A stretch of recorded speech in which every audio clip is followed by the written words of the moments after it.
So we'd like to welcome all you parents to our new parent member meeting. My name is Mr. Munoz, Joe Munoz. I'm the band director at Pearland High School. The other directors that we have with us, Mr. Brown, Ken Brown, he's one of our associate directors, so he's going to say hi. Hello, everybody. Welcome. And Mr. Hernandez, he's also one of our associate directors. Hello. And Mr. Giuliano, Nick, everybody, in charge of our percussion. And then we also have our current vice presidents, and they're on the slate to be elected president as we're doing our election. And really right now, the email I think just went out to our members that are in the band right now. So that's Mr. and Miss Ellerbrock. So they'll say hi, introduce themselves. Good evening. We're anticipating they'll be presidents next year. So they'll have some things to say tonight as well. I am going to share my screen, and I have a presentation to go through. So I'm going to start that presentation now. If you put your selection on speaker mode, okay, then that'll help keep the box out of the way of the information that we're going to show you. And I may come back and forth a little bit. You may hear some breaks, and that's because I'm letting people in as they're coming in.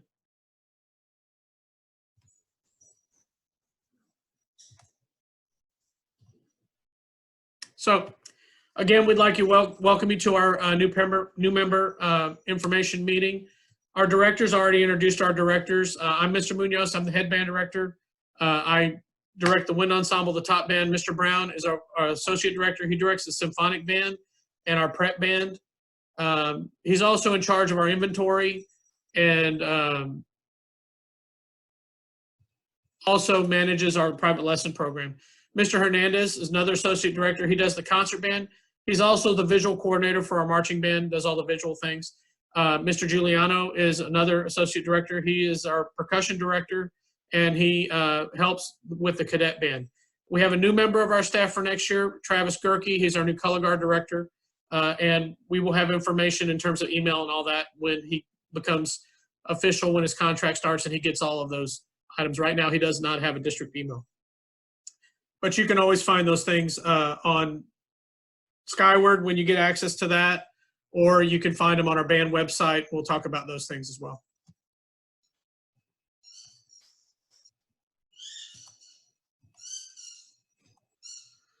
I did want to mention on this meeting tonight, this is the information that's contained for our normal activities. Obviously, we're in uncharted waters. It's not a regular time right now. So we'll communicate any necessary changes as we receive them from the school district or state decision makers. State decision makers for our activity is going to be TEA, UIL, or the Texas Education Agency. So that's TEA. Those are the people that will make changes to anything that happens, and we're waiting to hear those. And right now, we're going to present what we normally do, and then again, like we said, we'll communicate any changes that may come about because of the situation that we're in right now with the COVID. General overview of our meeting.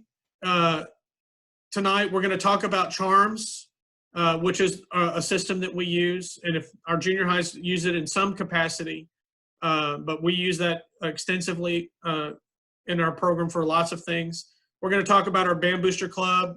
We'll give you a basic overview of our program, the types of seasons that we have. We'll talk about summer marching band. We'll talk about travel. We'll talk about how Turner students are able to be in the Pearland band. Okay, and we'll talk about instrument checkout, auditions, and registration. So that's the basic overview of what we're going to talk about this evening. So first of all is CHARMS. CHARMS is our main communication device that we use, and it's a platform that we use that manages a lot of our program. So all of your children have been added. The only students that would not be added in CHARMS right now are students that we did not have ID numbers for. So if we didn't have an ID number, which means that they either weren't signed up for band or they're a transfer student, we don't transfer students. We don't receive their information until they approve the transfers. So we've had students that have auditioned. So we've added ID numbers for them, giving them one to put information into what we need. And so if you weren't able to get, if you're not able to get into CHARMS after we go through this real quickly, then that will mean that your child's ID number, we didn't have it and we couldn't put them in CHARMS. So if you'll send that information to us and what instrument they play and give us that information, then we can add them to that. But we use that to send out all informational emails. You should have received an email inviting you to this meeting from CHARMS. We also had our junior high directors send that email out. So we wanted to make sure that it got to you.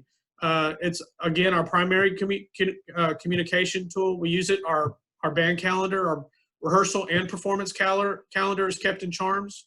And we also use CHARMS to manage our fees. So you can actually pay fees in CHARMS with a credit card. And it's just like with any other of the school fees. If you were to do it in Skyward or you were to do it in CHARMS, it uses RevTrack, and there's a 4% charge for anything that you're going to pay for in RevTrack. So just be aware of that. You can also pay with a check. We have a black box in the band hall. There's a big locked box that's bolted to a stand in the band hall. And when we're able to access that facility, then you can drop payments off into the black box as well. I'm gonna break away from the PowerPoint for just a minute, and I'm gonna go actually to CHARMS and go to the website and show you that information.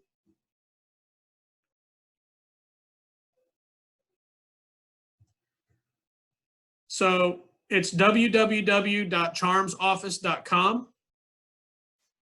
And that's the email, that's the website that you'll get. Then you go down to parents and students under login.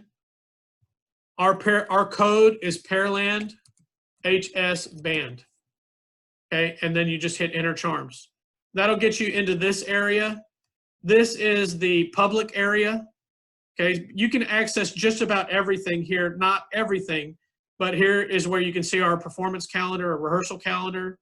So if you click on that button, we'll get over to where it starts to get busy here in August, and you'll see we already have our rehearsal schedule for August.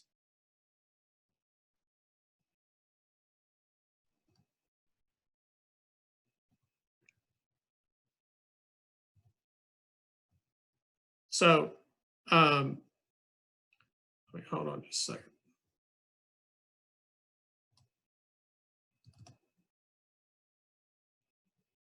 So again, there's the rehearsal kind of, you go through month by month, okay, and that'll show that to you. Also up here, there's a sync calendar, really important. You push that button, it'll give you the information on how to sync your calendar to your smartphone. Okay, so it has that all that information for you there. And then it has it for the different kinds of phones. Okay, I don't know how many people use Blackberries anymore, but it's there for you. If you want to go back, you just go to the home button. Okay. I sent out an email earlier this week on Tuesday. It was the handout for this meeting. So if you click on handouts and files, sometimes CHARMS takes a little bit. Okay, and then you'll see a lot of folders. Okay, and over here on new member info, you can click on that.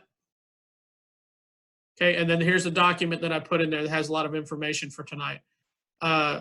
There is the overview of everything that we're going to talk about this evening, and I'll come back to it for some other things. But right here, the second item in here is a CHARMS brochure. Goes over how to use CHARMS. Basically, what I'm showing you right now is in this format, so you can see that.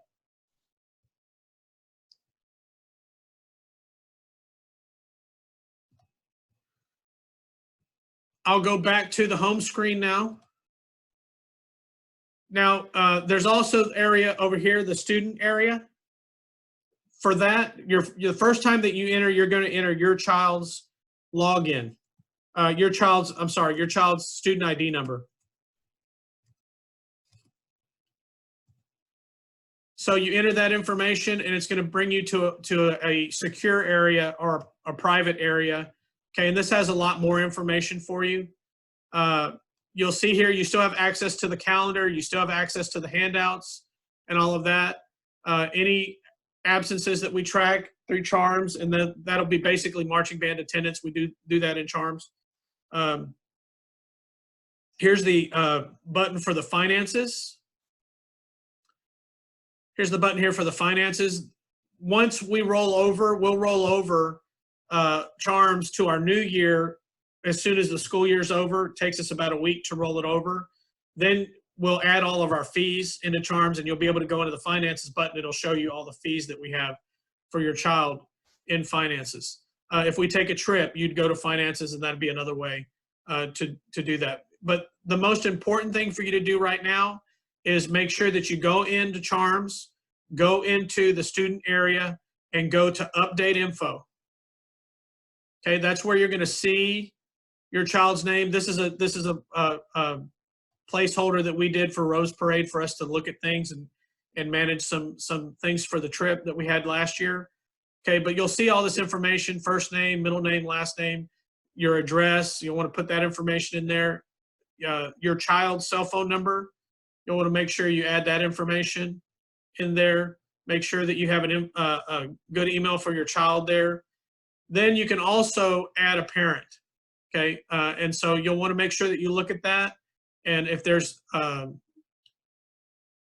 if there shouldn't be a place for you right now, some of you might if we're able to import it from the junior highs, but make sure that you add a parent to that, okay, or guardian, so that you have another tab, has all of your information and has a separate email address, and then make sure that you get the information, emailed. When the emails go out, that'll go to you as well. So you can see up here also, there's some buttons up here, in terms of, there's a quick way to get to the finances up here. Okay, there's this quick way to get to your student info up here. Even in the home screen, you can go right to student info. But that's easier to see the big button down on the screen. That's why I showed you that. But it is up at the top.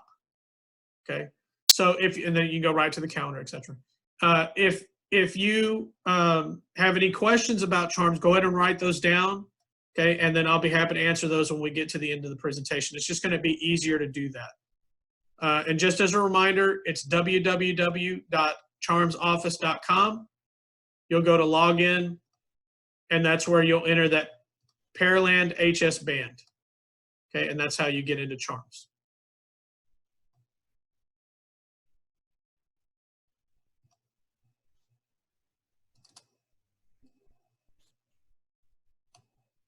All right, so that's Charms, and really important information.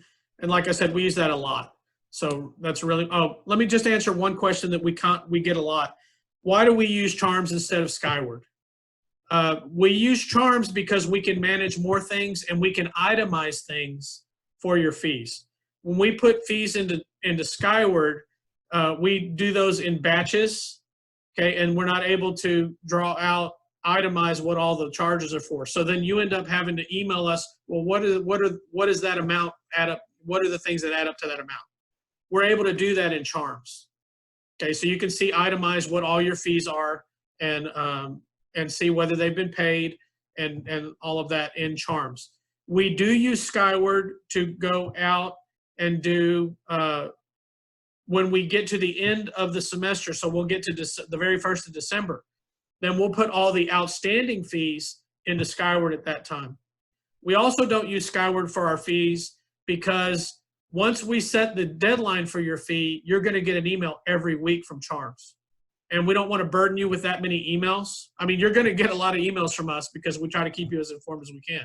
But you don't want to have an automated email coming out every week, and then as you get closer past the deadline, they start to come out every day. We just don't want to fill up your inbox with that. And because we have, more fees than just like a class, that's why we use Charms to manage that. And then we're using it to manage volunteers for our boosters. They use Charms, so you can go to one place. It's one place for you to go that has everything that you're going to need, when you're working in our program. So that's why we use Charms instead of Skyward. Our band boosters, a vital part of our band. It's an excellent opportunity for you to be involved with your child's high school experience. There's several ways that you can help. There's chaperones, there's committees, there's fundraising, there's communication and publicity, uniform committee, the pit crew. Those are the parents that help move all of our equipment during halftime or contests. And that's just a few of the ways that you can be involved. Let me stress to you parents, if this is your first time to have a child in high school, I really want to encourage you to be involved. I know what your kids are going to say. Your kids are going, oh, mom, dad, you cramp my style. They don't use that. That's an older term. We would use that kind of language. But you cramp my style and you embarrass me and all of that. That's a natural response for your children. However, you want to be there. You want to see how they grow in our program. You want to see the great things that they do. And our program is so big, you can come and help out, and they won't even see you if you don't want them to see you. And then, of course, you can be closer and involved. Say you're chaperoning and you chaperone on the same bus with them. And so there are those opportunities, but you can be involved and have limited interaction with your child during the events that we're having. So you won't cramp their style and you won't embarrass them, but you'll be around them. What's really important, and I think is the most crucial thing, is that whereas your children may feel like you're cramping their style right now, when they're out of high school and they're older, they're going to look back and they're going to appreciate that you were there. They're going to appreciate that you were involved and that you were seeing the experiences they were having through our band program. So, and that's coming from a parent. I've had 3 kids. They've all been in band, and now they're all grown and trying to get them all out of college. So, but just on that regard, please, I encourage you to be involved. I'm going to turn it over to Mr. and Miss Ellebrock. They're gonna give you some information about the Booster Club. Thanks, Mr. Munoz. Good evening, everyone. On behalf of the Booster Board, I just kind of wanted to introduce you to the members of our 2019-2020 Booster Board. The current presidents are Kirk and Christine Scruggs, the vice presidents, Cherie and Dennis Maddox, and myself and my wife. Our treasurer is Craig Levine. Our secretary is Monica Rawls. We also have representatives that represent each of the classes of students. Our senior rep this year is Beth Blanchard. Our junior rep is Brad English. Sophomore rep, Shelley Lesko, and freshman rep is Beth Scranton. So each one of those folks at the end of the school year will essentially graduate to the next level. Of course, our senior rep will graduate from the board, which will open up essentially a new freshman rep that will be looking to fill that position. We also have a color guard representative, and that's Kim Condit. And our charms administrator is currently Dawn English. So that just gives you an idea of the booster board as it's assembled today. Mr. Munoz did allude to that we're having elections currently. The elections look like they're going to be finalized by email voting by tomorrow night. So come tomorrow evening, possibly Saturday, is when the new booster board for 2020 and 2021 will be assembled. So what exactly is the booster board and what do we do? Well, we exist mainly to help support, promote the interests of the Pearland High School Band Department by assisting the band and color guard directors in every way possible so that they can focus on the students and the performance. We do a lot of the behind the scenes activities so that all the students and the directors need to worry about on contest day or football games is performing and representing the school in the best possible way. We have our general booster meetings 3 times a year. The first meeting is typically in August. The second meeting is in December, and the third meeting is in May. And we organize these so that they correspond with the performances that the band does throughout the year. August is usually during the parent performance, the sneak preview before school starts. We'll have a general meeting before the parent performance. In December, that usually corresponds with the winter concert. And in May, that'll correspond with the spring concert. One of the things that Mr. Munoz mentioned is the necessity to want to get involved early. So there's several folks that end up going through the entire 4 years of band, parents, and when their senior graduates at the end of the year, or even at the end of their last football season, you know, they always come to us and say, man, I wish I really would have gotten involved earlier or at all, because sometimes it seems like they miss out on a lot of the experiences that their student has throughout their 4 years. So we definitely encourage that, and we have several ways that you can get involved. There's probably almost 24 committees that we have throughout the year.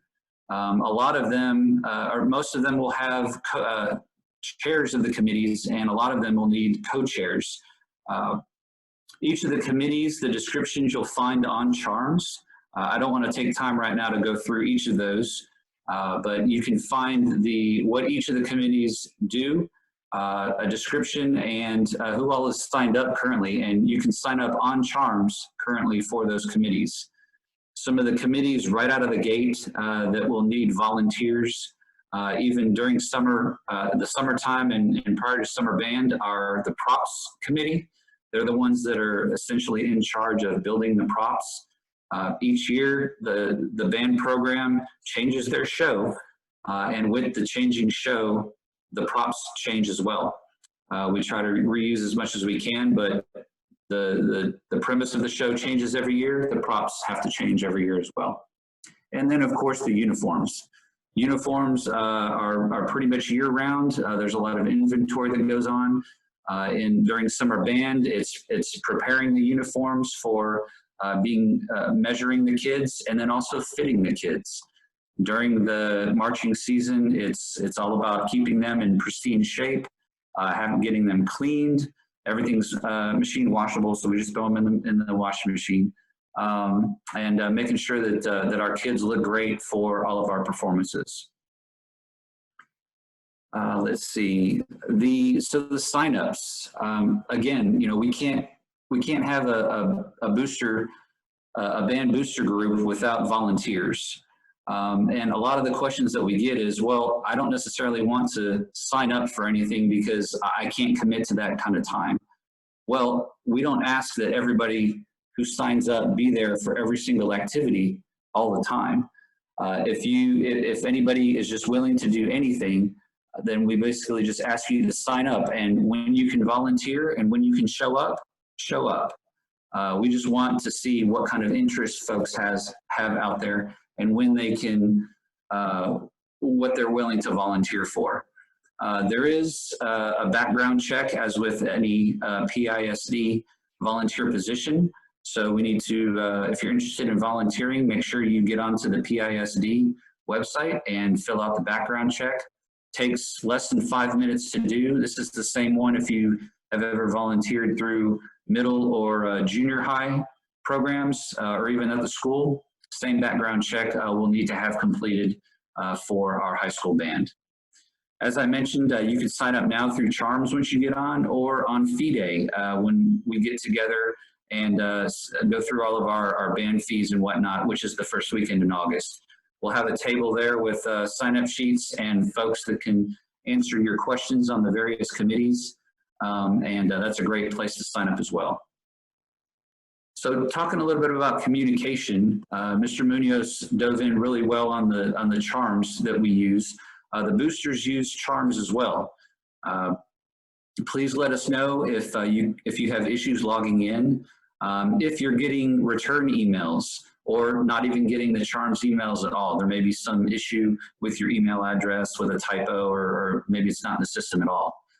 During the football season, we typically, as boosters, also try to send out emails through CHARMS to the band, to the parents, about once a week. There's various things that we try to keep you up to date on, as far as spirit items, fundraisers, different activities that we have during the football season. We do have a band booster website. This website is www.pearlandband.org. And you'll find a lot of information, some great pictures. that are put up there. Some of you may have been on there already for our Rose Parade. We that kind of spearheaded our Rose Parade campaign last year. But all of our links, all of our items that are up there are going to be on our band website. We also have a Twitter handle for the band and also Facebook. So I encourage you, if you're into social media, go look for the Pearland Band on Twitter and Facebook.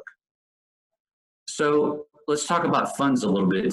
So how do the booster funds get distributed, and what are all of these things that we have to pay, and who gets paid, and how does the money go from one to the other? So there's one bucket essentially for the district, and this is called the activity fund. The activity fund essentially goes to pay for the uniforms, our shirts, so the performance shirts, the practice shirts, shoes, things of that nature. Mr. Munoz will go into kind of give you a glimpse of the list of that here in a little bit. And also the band fees, just the cost to put on the program. And what a lot of this does is this and the booster fees go to paying for putting on the show, writing the music. Our drill is professionally done. We have to pay the folks to put that together. So all of these fees and whatnot go to pay for that. The band boosters have a pretty big involvement in providing funds for that. So the activity fund, and then the second bucket is essentially the band booster fund. And what is inside of that is everything having to do with the band boosters have spirit items such as booster shirts, jackets, sweatshirts. We have yard signs. You may have seen those around Pearland. They're eighth notes, and they're on a stick that goes in the ground, and it has your student's name and instrument on it. There's also decals that you can put pretty much anywhere. A lot of folks put them on the back of their car windows. Lock-in t-shirts and other merchandise. Part of the band booster fees as well, we also collect for what we call a meal fee, and that goes to provide meals for the kids for away games and contests. So before each of those, we'll provide a box lunch or a catered meal before they leave for a football game. Everybody will go into the cafeteria and get that and eat before we leave. And then also what's called Ultimate Drill Book that goes toward helping the kids learn and prepare their drill assignments for the show. So all of these things, these two buckets, we're hoping to make these band fees and booster items paid online this year. In the past, we've done everything with checks in person. Obviously, fee day this year may be different because we may have to do it all not in person. So in order to make it as convenient as possible, we're trying to put all of these things, make them available online. And just to be clear, the band fees, the ones that we spoke about for the activity fund, those will be paid through Charms. All of the booster items that I mentioned in the second bucket, those hope to be paid through the band booster website, which is the www.pearlandband.org.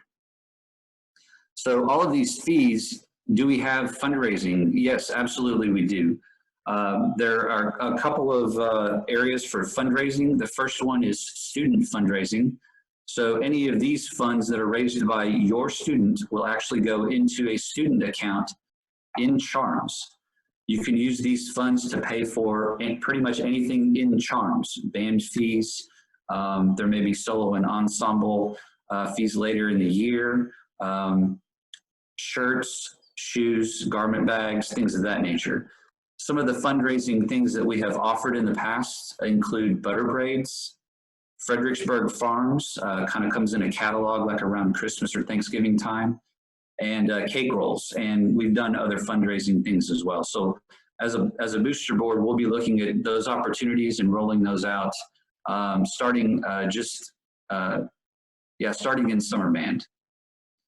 The second section of fundraising is for the Booster Club itself. And some of the fundraising activities we've had in the past include a lock-in. Typically, we do that in August between summer band and when school starts. Hopefully, we'll be able to do that this year. It's either held at the school or at some place like Main Event. we've held a color guard contest in the spring in the past called TCGC. This past year it got canceled because of the COVID-19, but that's usually a really big fundraiser for us. We host color guards from around the state of Texas at our school and put on a color guard contest. We've also done bingo night. We also have an Amazon Smile account that is dedicated for the Pearland Band Boosters. All you have to do there is log on to Amazon.com. If you go in the upper left-hand corner, there's an Amazon Smile icon. It'll ask you to what nonprofit you want to support.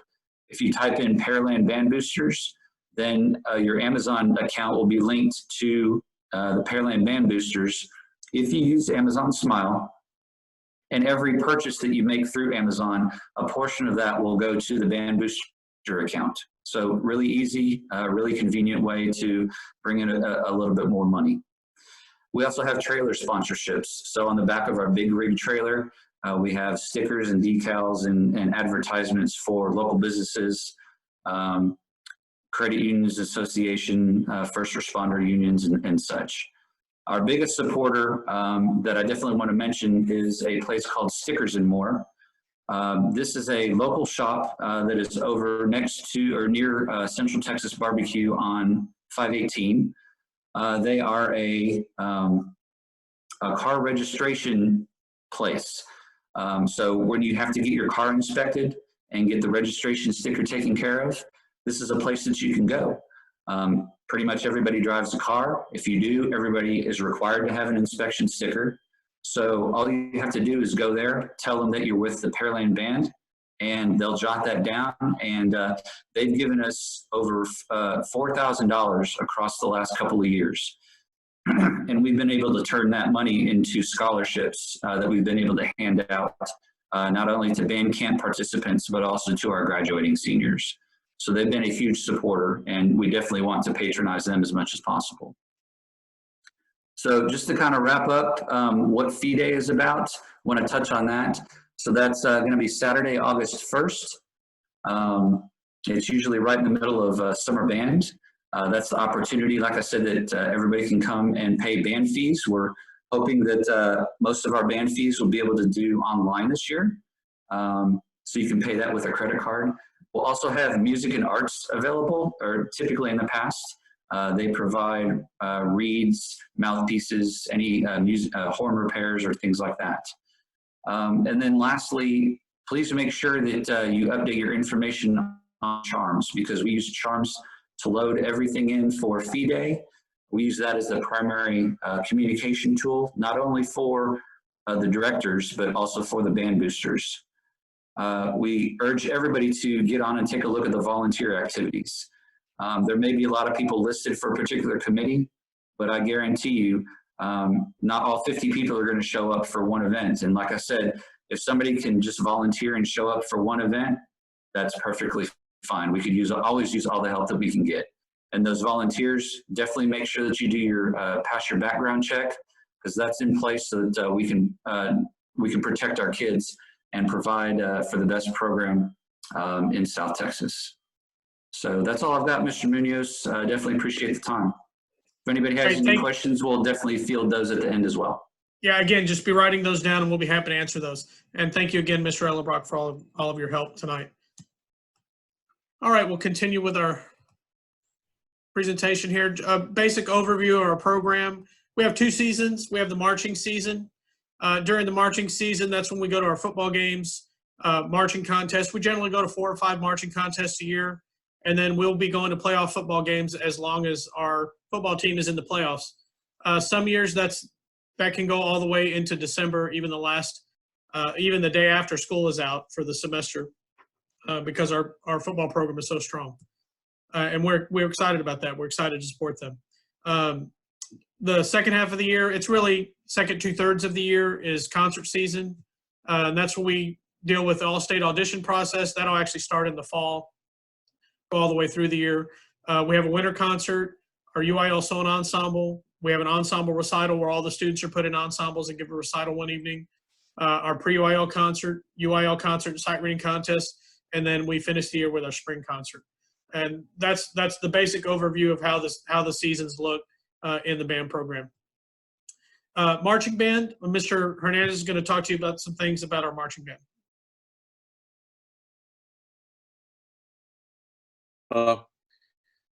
So as you see on this slide, and you can also find this on calendars listed in Charms. It also has the times. But here's like a brief overview of some of the scheduling that we have for when summer band starts. Assuming that if things do get back to status quo, summer band will begin on July 23rd. That's second to last Thursday, July. When we usually do the schedule for summer, we try to put that out as early as we can, around like May, end of April, and that'll give you time to kind of look at the calendar to plan any type of vacation, so that your students back and they don't miss any part of summer band. But this we plan on starting on July 23rd again, which is the second to last Thursday in July. We'll go from 7 a.m. to 11 on those 2 days. And then during those 2 days, they will have a uniform measurement. They will get fitted for uniforms. And then the July 25th, the Saturday, that's when they get actually in the uniform. There's usually some confusion and questions about those 2 days that they have to go to all three.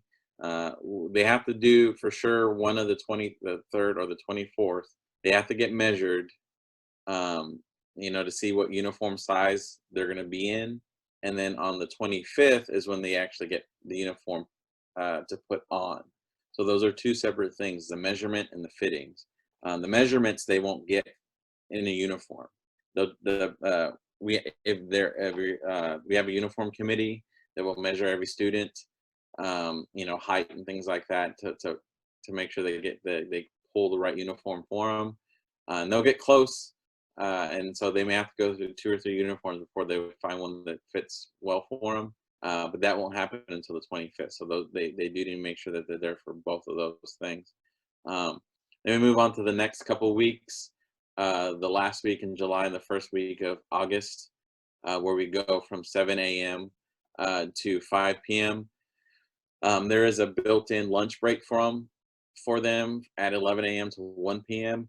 At that point, they're able to go have lunch. Now they can do this where they can either bring their lunch and they can stay there at the school, and they can eat in the cafeteria. They can eat out in the breezeway, in the parent drop-off area. They can eat out there.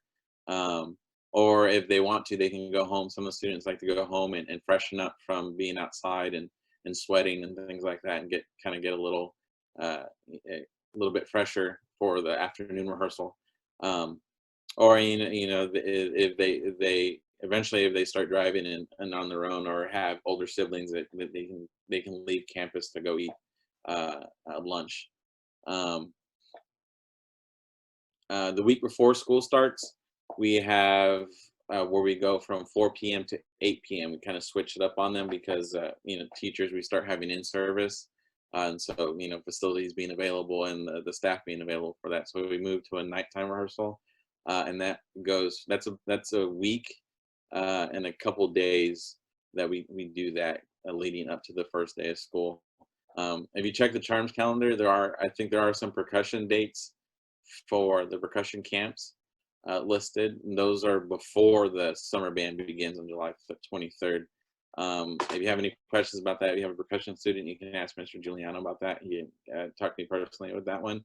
And then since we have a new color guard director, we will the color guard camp dates are tentative right now until we can see when he's available and what his plans are, and kind of talk about that. And so if you have a student that is planning on joining color guard, we'll get those locked in soon, so you can have time to plan whatever you need to plan before that. But there are some dates up there. We did send out a link to all your students that they're able to view the marching camp video. Normally we would have it with all the 8th graders will travel to the high school to do a marching camp where we teach them how to march and be a part of the marching band. Because of the circumstances we're in right now, we did it through an online video. And so it should be in an email that you received. If you haven't received an email, we can contact us and we'll see if we can we'll get you the link. But basically it's a brief overview of how to get started with the marching, gives them some things to work on. And it's going to be a weekly event where we send out a link and they click on it and they learn a new skill set for marching and body movement. And then there was also a secondary email, a reminder email that sent out the link to this virtual marching camp. Also, it sent out another a link to a Zoom meeting that we're going to have tomorrow at 3:30, which is a help session. And the way that's structured is we'll basically go over the video and review the video and answer any questions that they may have to help them out. Just so that, you know, once things do return, they're kind of, they have an idea of what's expected, and if there was anything that there was left unclear in the video, we can answer some of those questions so that they're prepared for when we start back up again.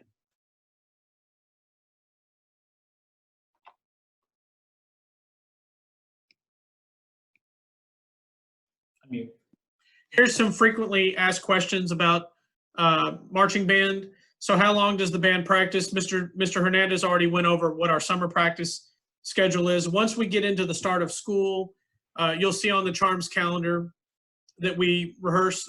The state allots that we can rehearse 8 hours a week, calendar week, from Sunday to Sunday. They also allow time on Saturday. Well, it's really any time on the weekend, from the close of school on Friday until all the way through the weekend, through the month of August, that we can rehearse an additional. Well, it's a really unlimited time. We choose to do a 4-hour rehearsal on Saturday up until through August. So once we get to Labor Day and after that, then it's legislated that it's 8 hours a week from Sunday to Sunday.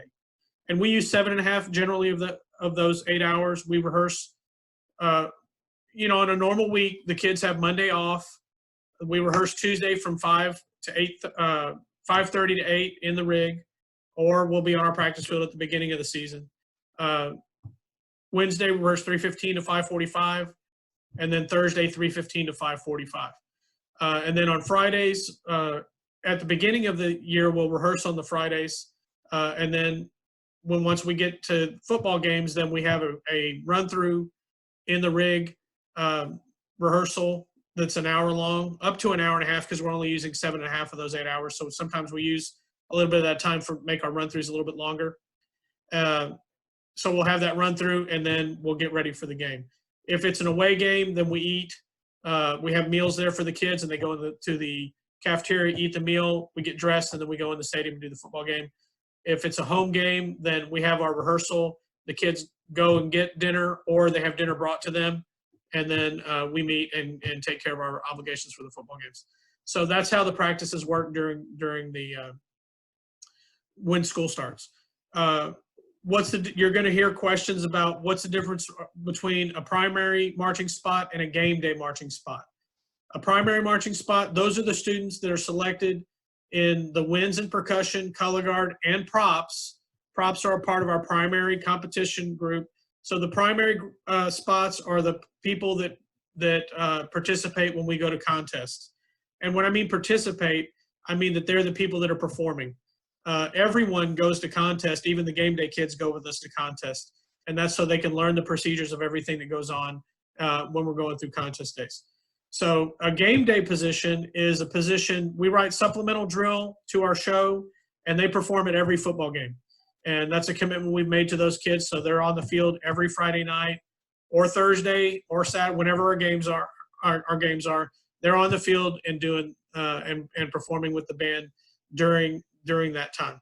That is not a part that goes and performs at the contest. So that's the difference between a primary spot and a game day spot.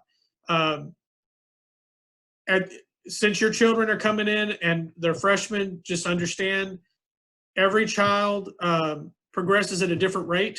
And I'm talking about motor skill wise. And if you were in band back when you were in high school, the activity is very different now than it used to be back when we were in school. Now it's very much an aerobic activity. So the kids have to have the stamina to do that. Part of what we do in summer band is conditioning. So we'll have cardio that we do and things like that to build, endurance.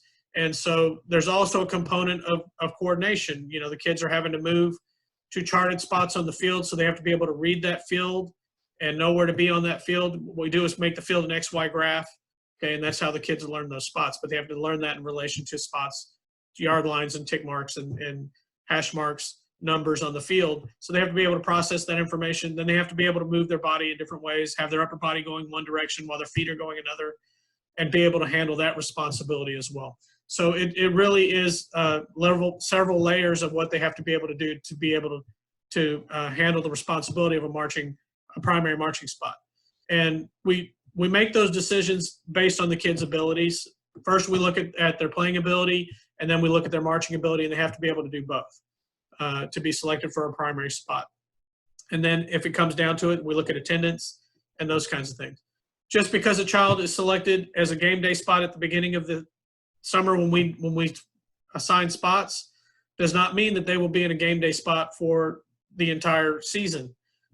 We have rotation spots where we have 2 kids that are assigned a spot and they're rotating in and out because we're close to making a decision. They may have very similar skills and we want to see how they grow.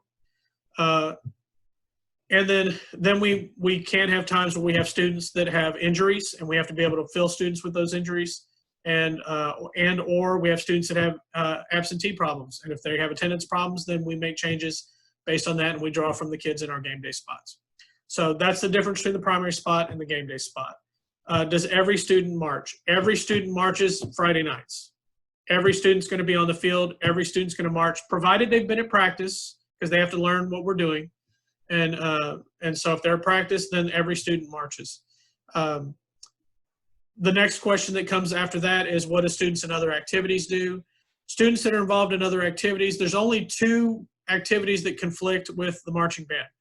If your child is in football and if your child is in volleyball. And if your child is in drill team, okay, and cheerleaders, those 2 conflict. Those are others that conflict as well. That doesn't mean that they can't do band, but they can't really do the marching part of our program because their practices are at the same time that we're practicing. And so we don't expect the kids to go to part of a practice, part of cheerleader practice, then come to band practice, part of football practice and come to band. We don't expect the kids to do that. And so, we expect them to meet their commitments. If they're doing 2 things, then they go and do their football practice, and that counts in terms of the times that they're doing after school, or their cheerleader practice, or those kinds of things. But like basketball, baseball, soccer, all of those activities happen after the marching season is over, so they're not in direct conflict. The basketball season overlaps very little at the very end of our season, so we work with the students on that to work out a balance, especially like for next year. It's a state year for us trying to qualify for the UIL State Marching Band Contest. So we would work with the coaches to have the kids be at our practices because we're still working to the end of our event and they're still in their preseason. So we work with the coaches on that. We do. I do want to be honest. We try to help the kids move from being the way where they were in junior high as a junior high student, where their parents took care of a lot of things, and we're trying to bridge the gap from that student to an adult. So we expect the students to take on more responsibility of communication with the directors, communication with their coaches, because we're building a skill there. And we still work with those coaches and those kinds of things, but we do expect the students to start taking on that communication role so that they build their skills in terms of how to manage multiple situations that'll help them when they start college or they go on into their professional life after that. So you can do any other program and do band. We have kids that are in football, and we've had kids in our very top band be in football, volleyball, you name the sport, academic decathlon, you name it. And we have kids that are involved in everything. I will say too, one of the things that the kids are generally the most apprehensive about is marching band, because it's something new, it's something different. They're not used to doing it. And that's okay. That's a natural part of it. They'll get in. What we find that the kids enjoy the marching season a lot. They're going to lose about 15 pounds because it is active and it's outside. They lose about 15 pounds during the fall, and then they spend the rest of the year gaining it back. And but it is an athletic activity, and certainly doing that. Make sure you write those questions down, and we'll get to those questions at the end. So just, again, keep that question in your mind, and we'll be happy to answer any questions when we get to the end of the presentation, just so that we can get through it. So Mr. Brown is going to talk about the physicals. Yeah, hi everyone. So the UIL requires all activities that have physical components like band, drill team, cheerleading, and then all the athletics to complete a yearly pre-participation physical. We are going to have that physical form due by July 20th. And if you remember back, the start of summer band is actually July 23rd. And the reason we have to have that form in by July 20th, which I think is the Monday of that week, is because we have to have time to process it. Okay, and there's a lot of little things on there that we have to check to make sure they're correct. And if they're not correct, we have to give them back to you and say, hey, can you double check this or whatnot? So, and we can't do that for over 300 kids on the first day of summer band. We can't process 300 forms because it's going to take us at least 8 hours probably to process 300 of these forms. So it's real important that we have them early on July 20th before summer band actually starts. And then, so this physical that they have to have done, it can't have been completed before April 15th of this current 2020 year. So if they had a physical done back at the beginning of February, okay, that can't count. Okay, if they just had a physical done yesterday, that counts, and you can print out the form, which we'll show you here in a second, and you can take that back to your doctor and have them fill it out. Okay, so the physical can't be completed before April 15th of this year. And PISD does require the physical to be done every year. Okay, every single year they have to have a new physical done and a physical form filed. Mr. Munoz, you want to advance? Okay, and again, reiterate, due by July 20th. So what you'll do to get the physical form, and you'll take this physical form with you to the doctor when you go to have it done, is you'll go to the Pearland ISD website, click on the departments, click on departments, and then click on athletics. The departments, athletics. Okay, and then on the left side, at the very bottom of all that stuff on the left, you'll click on the online participation form information. And if you're accessing this from a phone, you may have to go looking for that a little harder because it may not be immediately noticeable. So what you see here is you see two big things. That first link right there is for an online form that you have to complete. Okay, that's like the emergency medical form that you normally would have completed on a piece of paper, probably in if you're going on like a field trip with a class or something. Okay, that's where we'll collect all the emergency contact information so that we can have that with us whenever we travel anywhere. And that's not currently active yet. At least it wasn't yesterday when I looked at it. So you can't actually do that part right now. But we'll definitely send out an email when it's all up to date and ready to go. The next thing is the actual physical form. It's actually 2 pages. The first one is the medical history form. This page, you fill out all of this. The doctor doesn't do this part. Okay, you want to make sure you don't miss any of these spots. Okay, especially what people would tend to turn out and miss is that third row that says grade. Okay, you're going to put 9 there, and then school, put Pearland High School, and then school ID. That really should say student ID there. Make sure you put their student ID.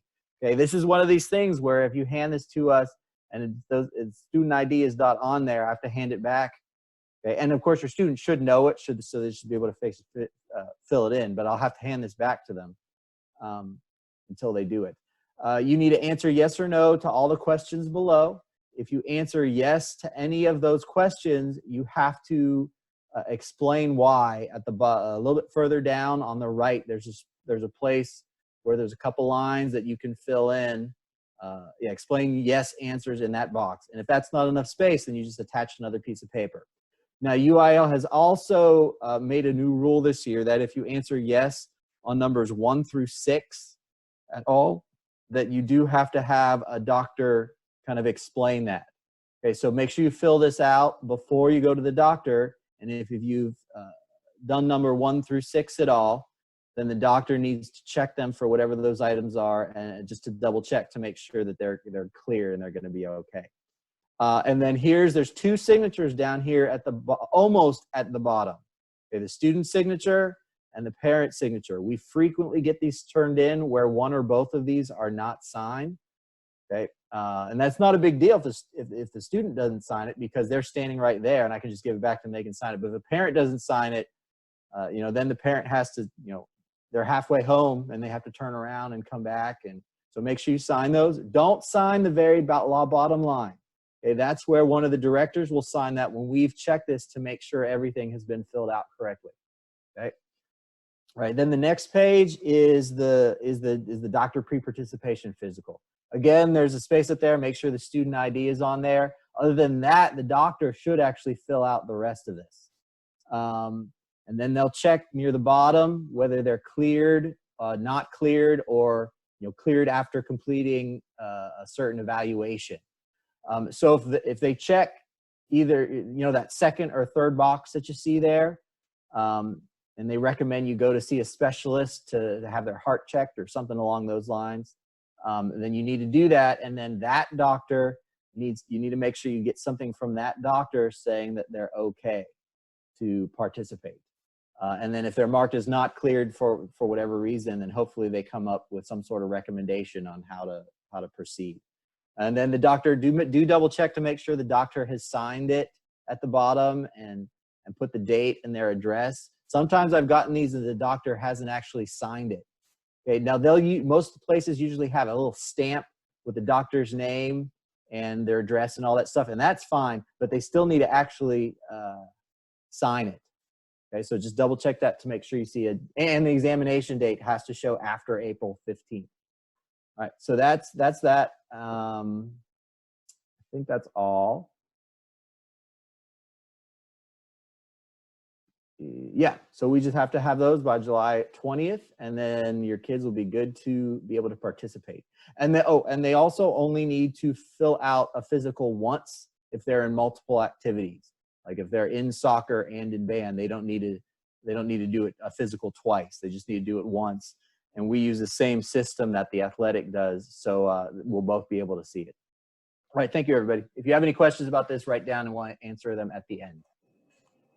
Right.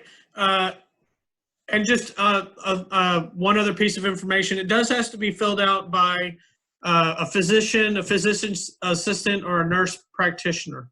So make sure that they're those people that are filling out the physicals. Just some public service announcement. When we get into the fall and we're outside and all this, make sure your kids are doing good nutrition, they're eating properly, having proteins, and they really encourage your kids to stay away from energy drinks, things that are high in sugar, 1 hour energy, or 5 hour energy. So they wouldn't sell for 1 hour. 5 hour energy, any kind of energy product like that. I encourage them not to have any of those. Those kind of caffeine products do raise the heart rate. The high content leads to dehydration faster because the body has to process all that sugar. And so there are 2 large factors when it deals with the faster onset of heat-related illnesses. So please make sure your kids are drinking lots of water and stay hydrated. We'll give them lots of water breaks in our practices if they're outside. When it's so hot, we're taking breaks every 15 to 20 minutes, more if we need to do that. And so we work to mitigate that. But really the number one thing your child can do to be able to sustain themselves in our Texas heat is to make sure that they're eating properly and that they have a hat and sunglasses and those kinds of things. So, but please encourage them to stay away from these energy drinks and those things that are not really nutritious. Travel, the band does travel. We go to all varsity football games, home and away. We go to 4 or 5 marching contests a year. Next year, our fall trip will be to the BOA Super Regional in San Antonio and or the UIL State Marching Championships. They happen across, the BOA Regional happens on the weekend, so generally what we do is we leave halftime early, and then we'll be back up to the band hall. Depending on our performance time, we've been there at 2 o'clock in the morning or 3 o'clock in the morning to leave to go to San Antonio so we can have a very short run through and then do our performance at the Super Regional. And then on UIL years, like 2 years ago, we stayed over the weekend. And so we stayed in the hotel Saturday night. We rehearsed on Sunday. We stayed in the hotel Sunday. Then we had prelims on Monday for the UIL State Marching Band Contest. We stayed the night on Monday. And then if we make finals, then we would perform on Tuesday afternoon and wouldn't have to stay another evening.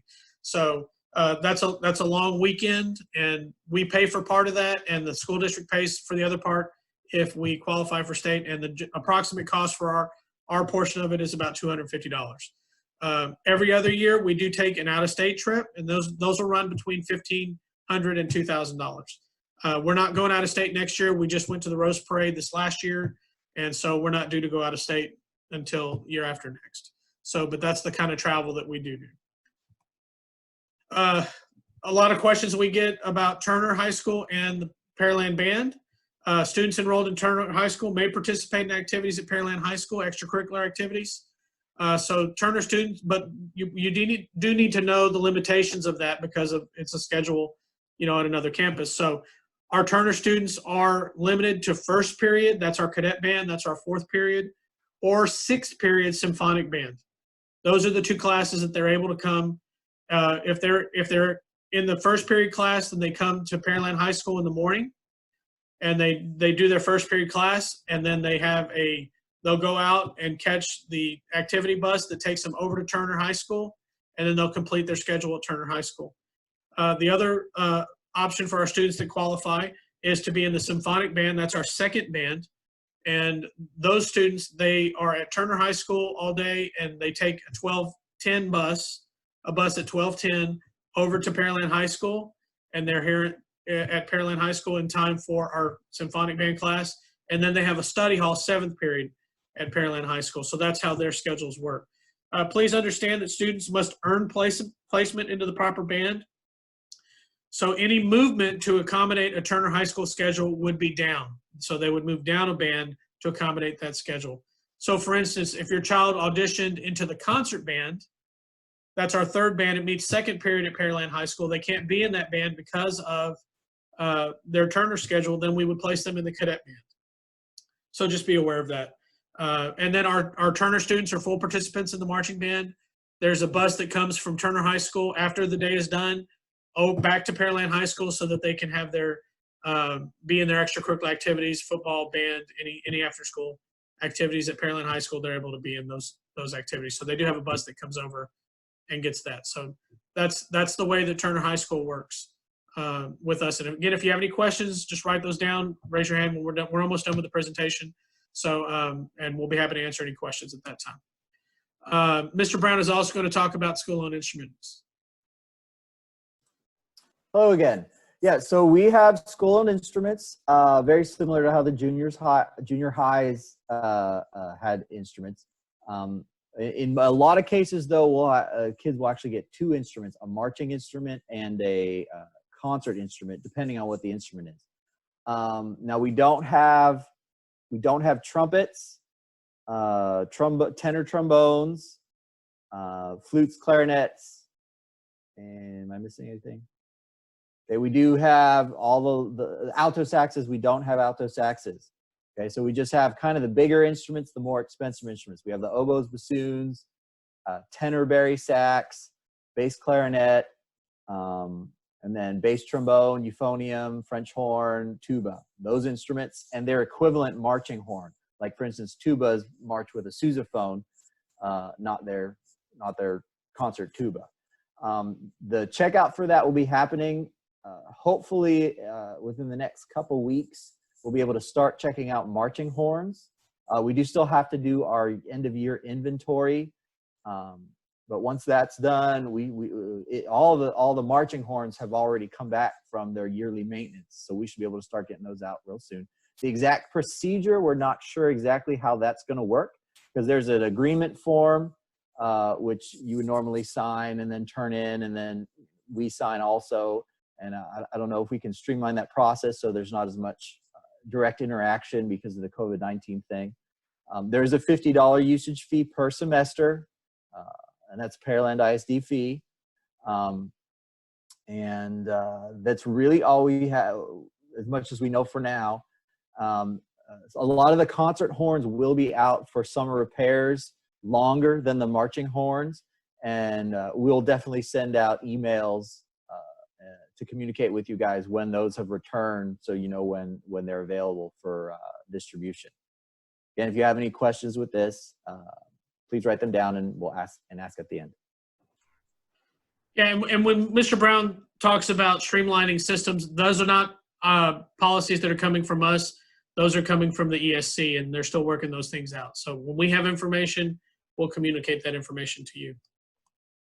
Band auditions, we do have band auditions. Students are placed in ability-based band classes. We have 5 of them based on their submitted auditions that they've already done.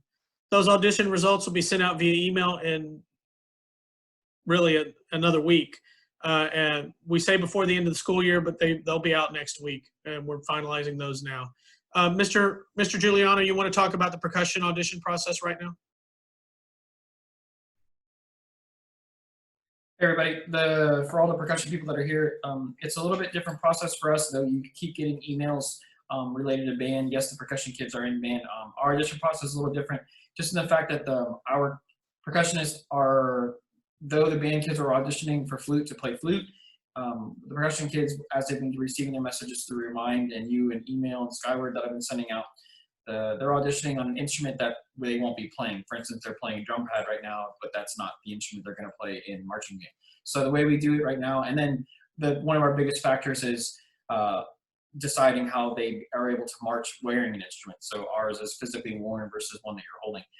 So we tend to decide to section kids off. So like these kids are more geared towards our battery section, and then these kids are geared toward front ensemble, and then it'll be a rolling thing for when we are placing kids where. So unlike a band position that will be finalized next week, percussion will have an ongoing thing as we go, though the kids next week will be told we see them as this section and that section, if that helps.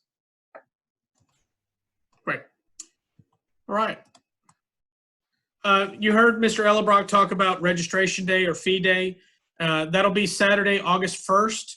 That's where we come up to the school and we pay fees, and that's, we are looking at different platforms because of our situation. So we are looking at creating an online store in Charms, and so be looking for that. Again, you wouldn't be able to order anything or do anything until after we roll over for the new year, and that'll happen as soon as the school year's over. It takes us a few days, almost a week, to close out this year in Charms and then roll over to next year. There's a lot of things that we have to print out and get done.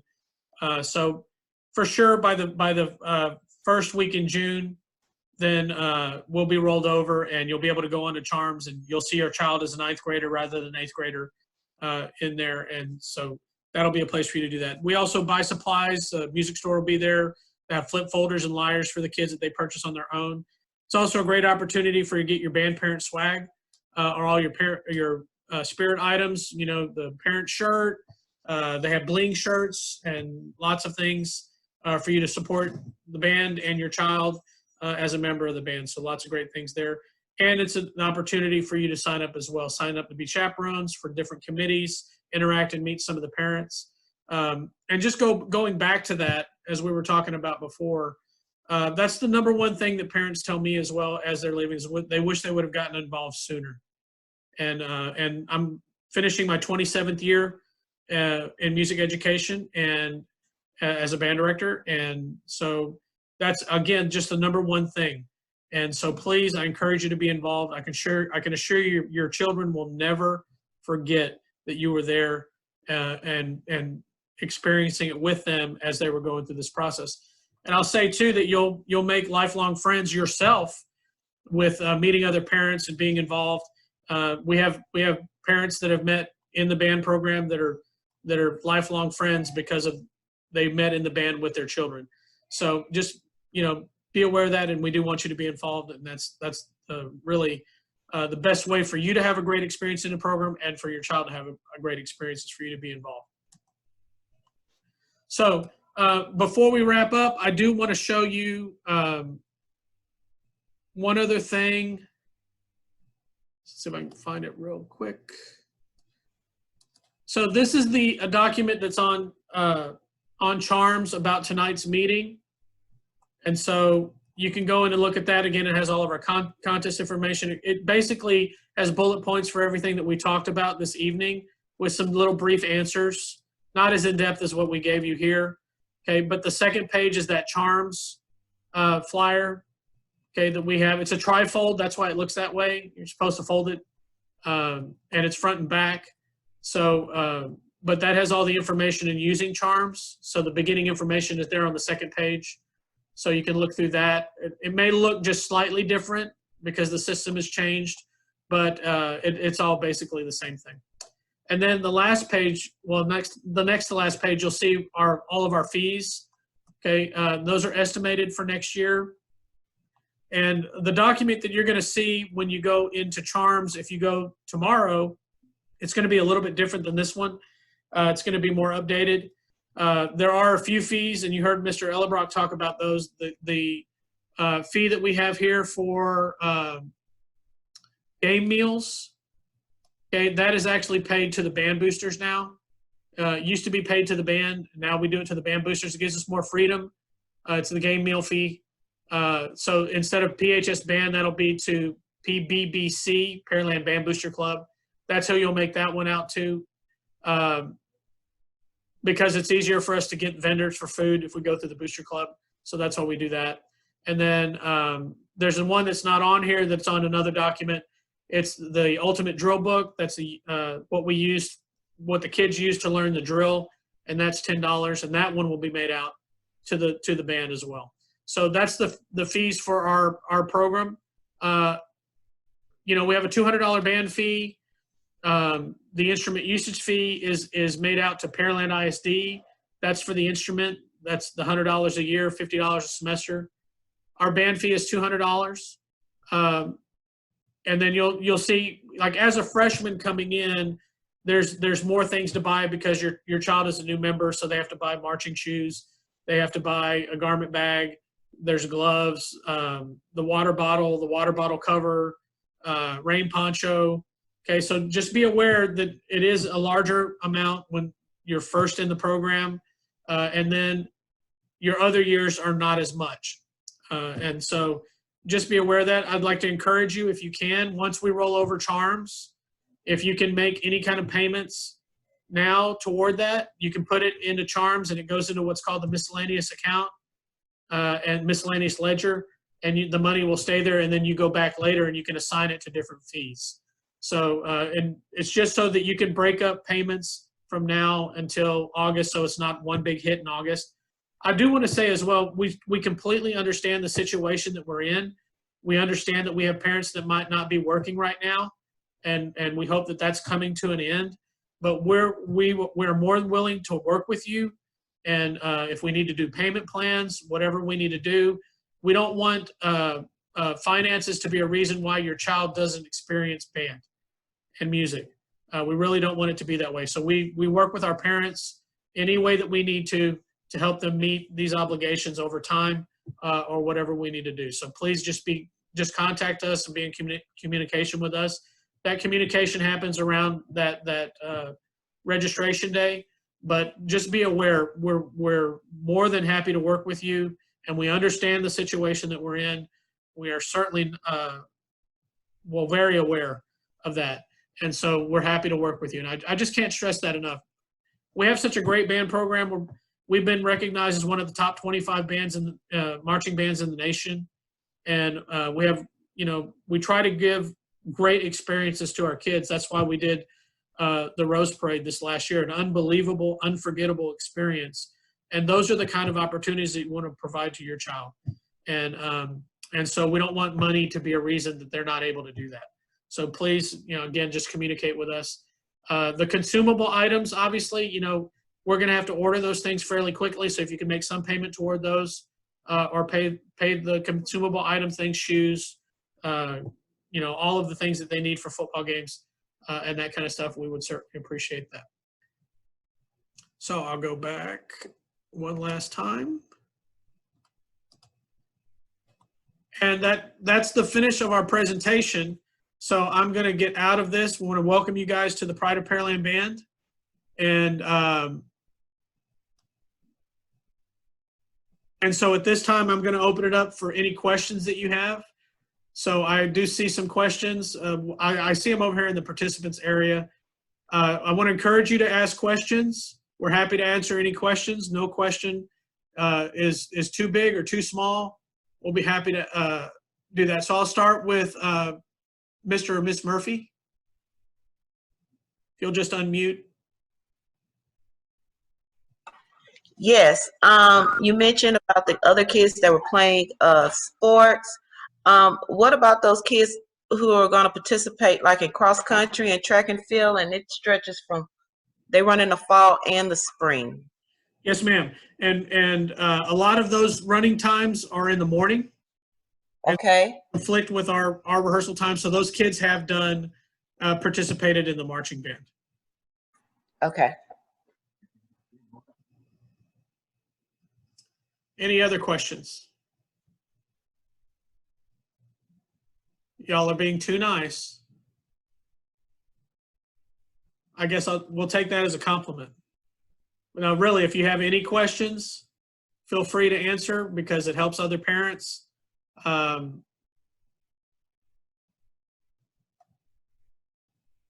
right, I don't see any other questions. If you have any questions, feel free to send us an email. We'll be happy to answer your questions. If you came in late to this meeting, we did record this meeting, so that will be available as well. If you just send us an email, we'll be happy to send you the recording, and you can experience it all over again. Even if you're a parent that was here the whole time and you just want to see it one more time because it was so exciting, I'm happy to do that for you if you'd like to have that. Or you just want to make sure that you get the information. So again, we'd be happy to send that out to you. So if there aren't any other questions, I'm going to give you one more shot at the questions. And if there's not, then that's going to end our meeting this evening. And I want to thank you again for coming out. And we're excited about next year. We will be communicating as we get more information about how things are going to be next year. We'll be communicating those things to you as soon as we get that information. You can be aware of that. I do want to say about charms. We do send our emails out in charms. And so if you didn't receive an email, there's one system that doesn't seem to work quite as well, and that's Gmail. I'm going to be honest with you. Gmail does batch loads of their emails, and so sometimes those emails in Gmail get delayed. So you may have found it, like I sent the email out on Tuesday, a few hours before the meeting, and some of our parents got it after the Tuesday meeting. Some got it on Wednesday. Some of you may have not even gotten it until today. Some of you might not get it until later. That's just a quirk in Gmail. We've worked with Charms, and Charms has worked with Gmail. That system tends to have more issues than others. So if you have another work email, or you can set up a Yahoo account or another account. I'm not pushing any system. It doesn't matter. But just to make sure that you get that information as it's coming out. And then everything is there in Charms as well. So you can always go there and see the things that are going on. So if no one else has any other questions, thank you again for taking time this evening, and we look forward to meeting you in person.